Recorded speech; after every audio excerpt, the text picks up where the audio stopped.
Hi అండి, welcome to our channel. ఏంటి ear buds చూపిస్తున్నాను అనుకుంటున్నారా? ఇయర్ బడ్స్ కాదండి.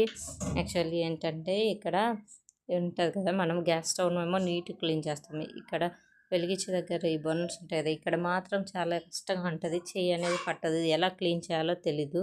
సో అలాంటప్పుడు ఇక్కడ ఏం చేయాలంటే ఇయర్ బడ్స్ తీసుకొని ఈ గ్యాప్లో ఇలా చేసామంటే నీట్గా చాలా బాగా క్లీన్ అయిపోతుంది. చూసారా? ఇలా చేసేటప్పుడు మాత్రం గ్యాస్ స్టవ్ని కింద కట్టేయండి. కింద కట్టేసి అంటే కింద ఆపేసుకొని ఇలా చేసేసుకోండి. సిలిండర్ దగ్గర ఫస్ట్ గ్యాస్ ఆపిన తర్వాత ఇలా క్లీన్ చేసుకోండి.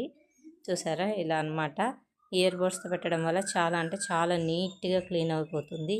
సో పైన స్టవ్ ఏమో నీట్గా క్లీన్ చేస్తాము, ఇక్కడేమో క్లీన్ చేయడానికి చేయి పట్టదు, దేంతో చేయాలో అర్థం కాదు కదా. ఇలా ఇయర్ బడ్స్ చూసారా ఎంత నీట్గా క్లీన్ అయిపోయిందో, అక్కడ ఉన్న డస్ట్ అంతా ఎలా వచ్చేసిందో. సో మీరు కూడా ఇలా ట్రై చేయండి. ఖచ్చితంగా గుర్తుంచుకోండి, గ్యాస్ స్టవ్ క్లీన్ చేసేటప్పుడు కింద సిలిండర్ ఆపేయండి.